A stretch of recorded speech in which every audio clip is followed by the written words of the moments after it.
Halo semuanya, saya Deskar Pinanda dan kali ini saya akan berbagi informasi bagaimana cara melakukan pendataan keluarga 2021 menggunakan smartphone. Teman-teman semuanya, untuk melakukan pendataan keluarga 2021, sistemnya adalah berbasis website dan web yang digunakan adalah pk21.bkkbn.go.id. Bagi kader pendata, untuk mendapatkan username dan password bisa menghubungi supervisor masing-masing wilayah.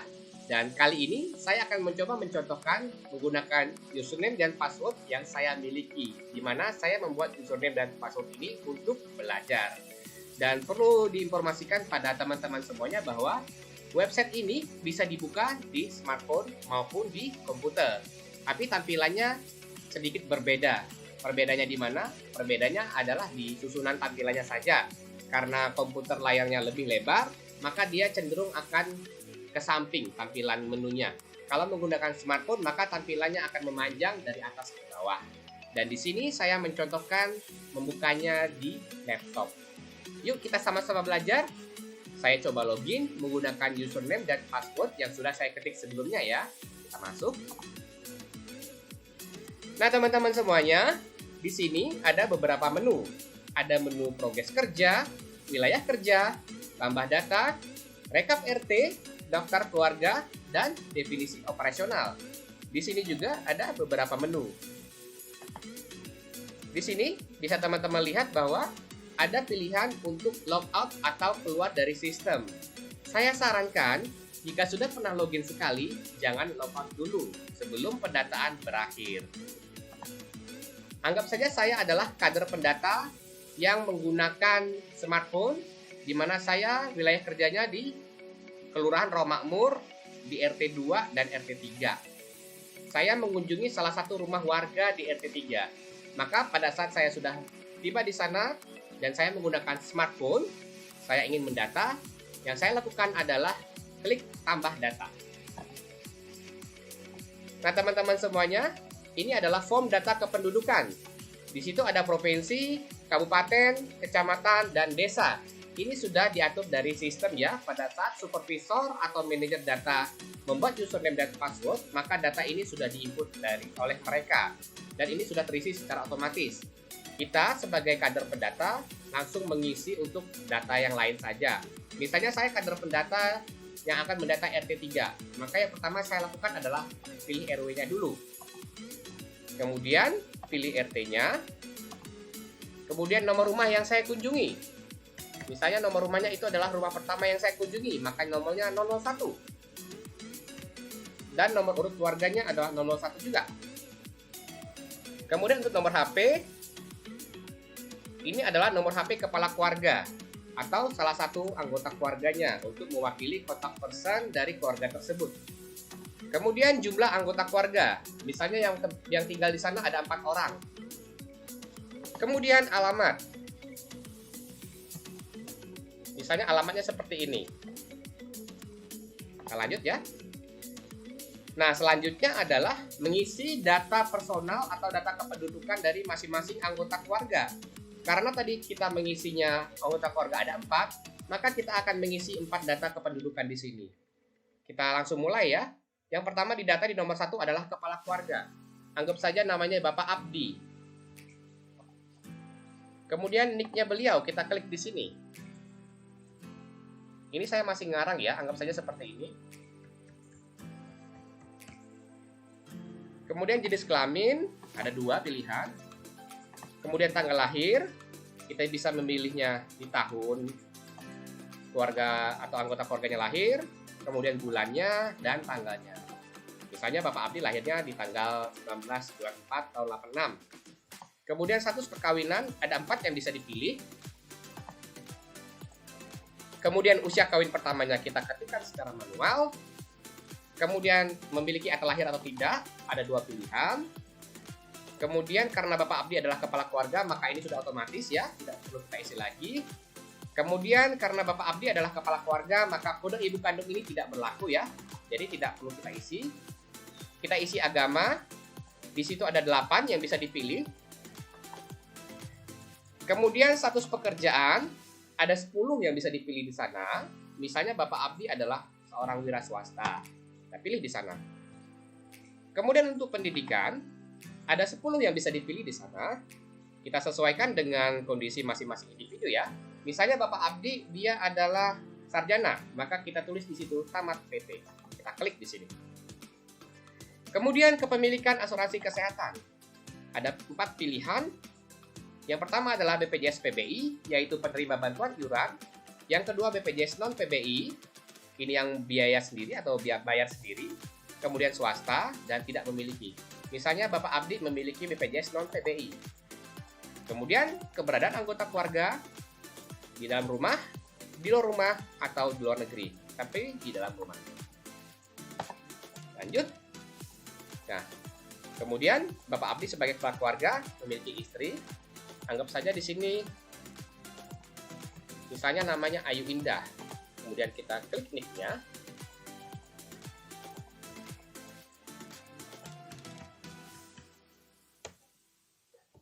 Perempuan sudah otomatis. Tanggal lahirnya Ibu Ayu. Misalnya Ibu Ayu lahir di ini ya, saya ngarang. Statusnya sudah otomatis kawin ya. Di sini tidak perlu kita klik. Usia kawin pertamanya,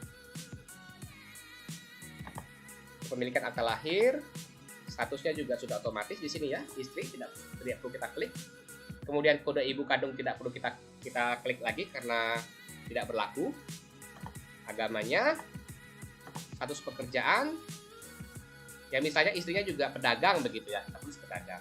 Kalau misalnya ibu rumah tangga ya kita tulis tidak atau belum bekerja.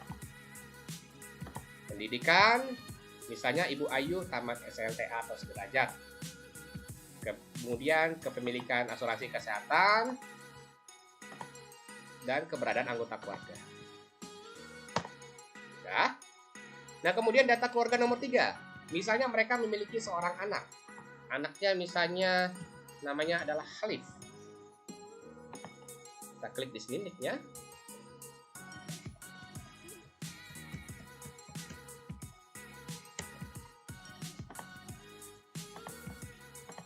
Di sini saya contohkan misalnya Khalif ini adalah balita begitu ya. Jadi kita misalnya dia tanggal lahirnya di tanggal ini misalnya di tanggal 1 Mei 2019 begitu ya. Status perkawinan belum kawin. Usia kawin pertamanya tidak berlaku. Memiliki akta kelahiran kita tulis ya. Kemudian hubungan dengan kepala keluarga, anak. Nah, untuk ibu kandungnya sudah otomatis di sini. Khalif adalah anak dari Ibu Ayu Indah. Kemudian agamanya Islam. Status pekerjaannya belum bekerja. Pendidikan belum sekolah. Asuransinya BPJS non PBI dan keberadaan anggota keluarga di dalam rumah. Lanjut. Ada anggota keluarga nomor 4. Misalnya di sini adalah mertuanya yang ikut tinggal satu rumah dengan mereka. Misalnya mertuanya adalah Ibu Susmiati. Contoh ya.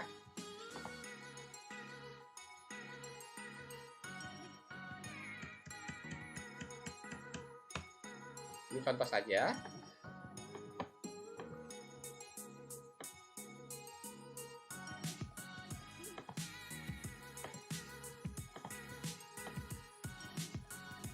Ini misal ya, misalnya Ibu Susmiati ini cerai mati misalnya. Karena dia di sini tahunnya dia sudah gitu ya, sudah 48, tidak ada usia kawin pertama, udah cerai mati di sini. Harusnya seperti itu ya. Kemudian memiliki akta lahir ya. Hubungan dengan kepala keluarga lainnya. Kode ibu kandung tidak berlaku. Agamanya kita tulis, status pekerjaan misalnya tidak bekerja, kemudian atau anggap aja lah pensiunan misalnya, pensiunan. Pendidikannya kesehatan misalnya.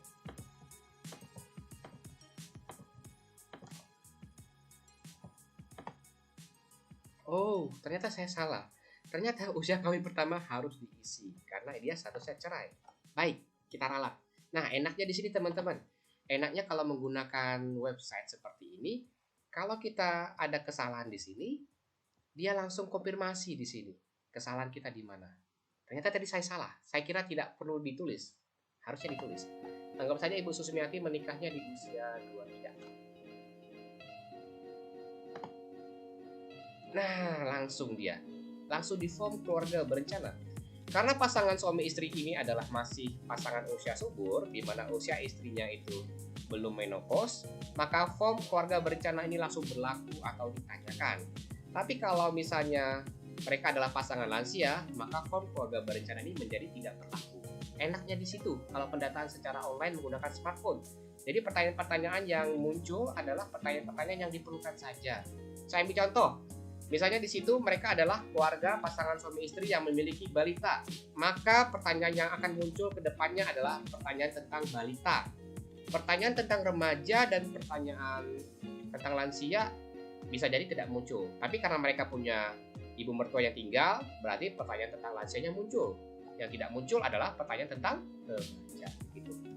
Tanyakan, sudah berapa kali ibu melahirkan? Misalnya 1.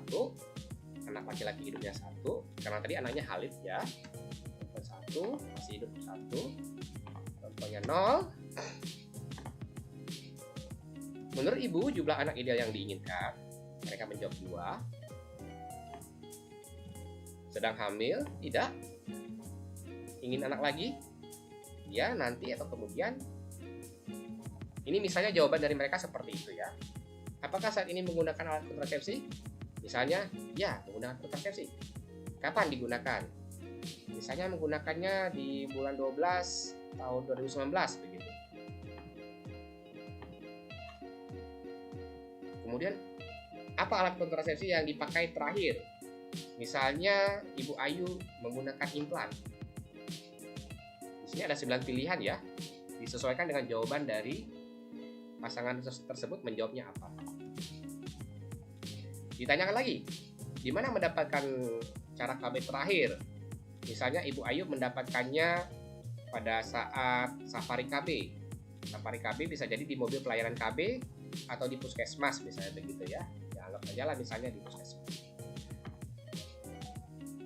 Kemudian ditanyakan, pada saat mendapatkan KB atau alat kontrasepsi, apakah dapat informasi tentang jenis-jenis atau alat cara kontrasepsi?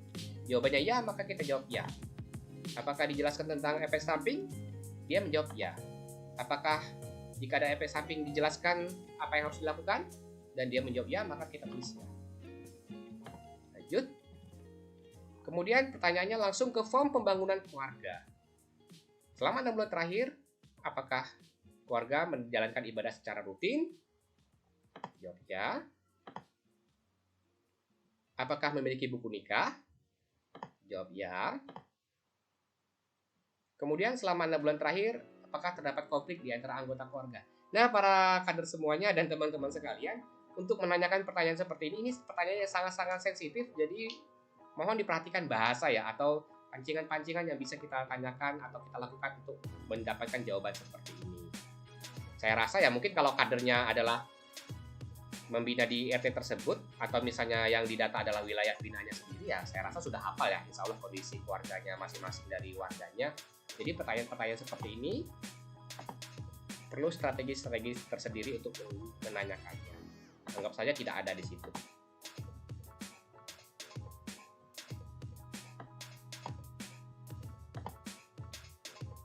Kemudian selama 6 bulan terakhir memiliki sumber penghasilan pokok? Ya, karena suami istri tadi bekerja begitu ya. Apakah makan makanan beragam? Ya. Apakah memiliki tabungan untuk 3 bulan ke depan? Misalnya ya. Kemudian selama 1 bulan terakhir terdapat anggota keluarga yang sakit 4 hari berturut-turut atau ada anggota keluarga yang disabilitas? Misalnya tidak ada, sehat semua, alhamdulillah. Kemudian selama 6 bulan terakhir, apakah keluarga mengakses media internet? Ya. Apakah memiliki waktu interaksi tiap hari? Ya.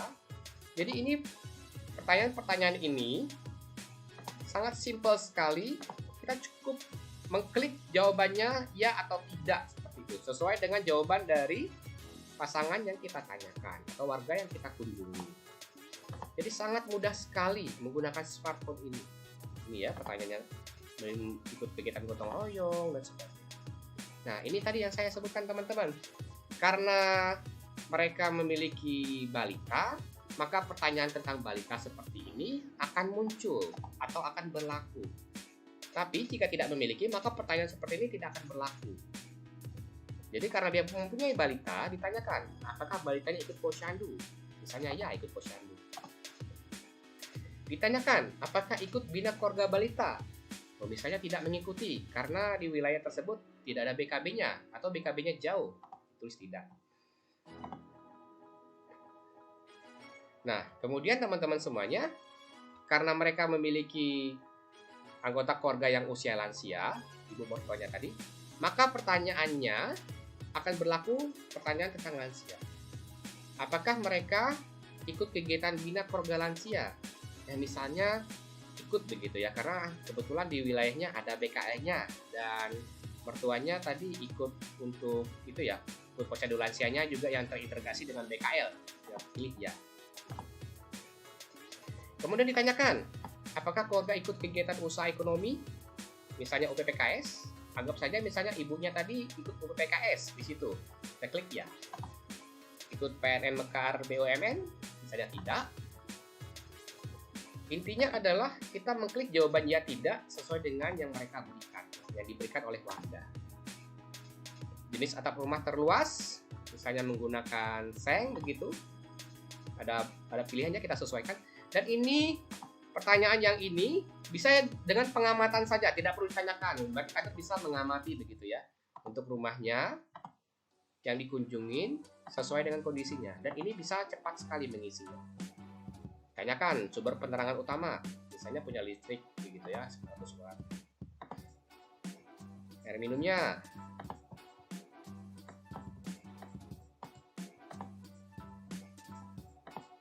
Dan pertanyaan-pertanyaan seperti ini sangat mudah sekali. Ditanyakan luas rumahnya berapa? Ya misalnya luas rumahnya 6 kali 10 begitu, jadi 60 meter persegi. Ya. Kemudian berapa orang yang tinggal menetap di situ? Tadi 4 ya. Bahan utama memasak, listrik. Kepemilikan rumah, misalnya milik sendiri. Apakah keluarga pernah mendapatkan informasi kependudukan, KB, dan pembangunan keluarga? Siapa sih yang nggak pernah zaman sekarang kan gitu. Gaya dari mana? Bisa jadi dari TV. Ini bisa lebih dari satu jawaban ya.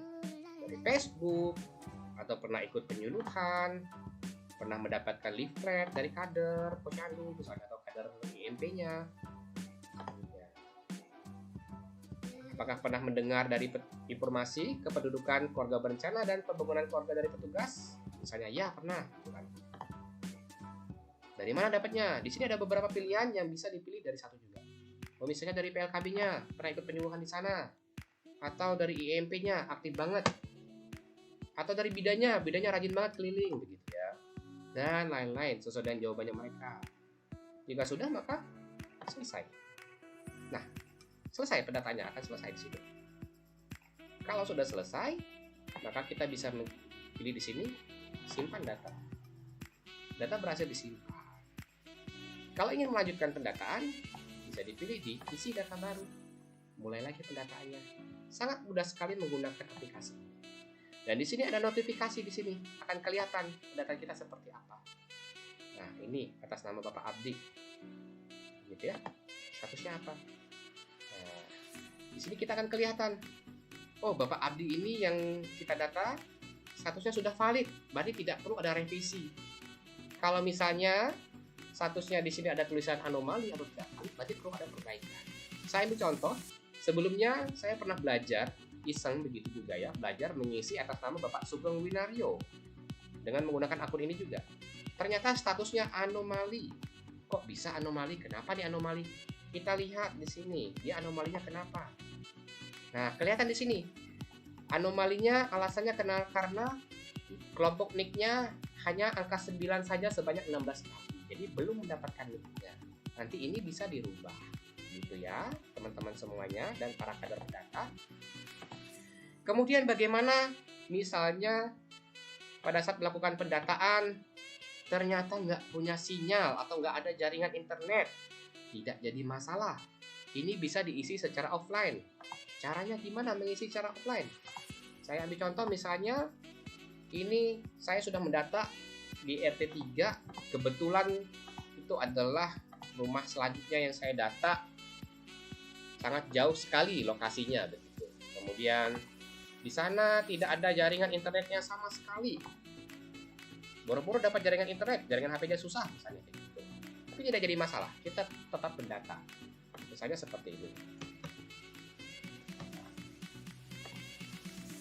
Nah, caranya gimana pada saat kita sudah mengisi tapi ternyata tidak dapat nomor internet? Caranya adalah pada saat kita setelah mengisi semuanya, kita simpan sebagai draft atau save as draft. Jadi pada saat kita sudah mengklik save as draft, maka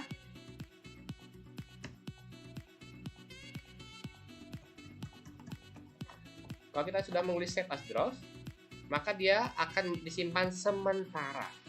Dan di sini ada keterangan, apakah Anda yakin untuk menyimpan data sementara? Anda akan diarahkan ke data draft. Kita klik di sini. Begitu. Nanti akan kelihatan di situ. Di daftar di sini. Di daftar draft. Bisa kita lihat di daftar draft di sini. Mana sih yang belum terkoneksi ke internet atau perlu kita perbaiki? Di sini ditulis di daftar draft ada Ali. Dia statusnya masih tersimpan di dalam draft. Setelah kita menyelesaikan semuanya, maka kita akan bisa langsung menyimpannya dengan cara yang sama seperti keluarganya Bapak Abdi. Jadi begitu teman-teman semuanya dan para kader pendata keluarga tahun 2021 yang saya banggakan dimanapun Anda berada. Kita sama-sama semangat untuk mensukseskan pendataan keluarga tahun 2021 karena pendataan adalah awal perencanaan keluarga. Sekian dari saya, semoga bermanfaat. Terima kasih.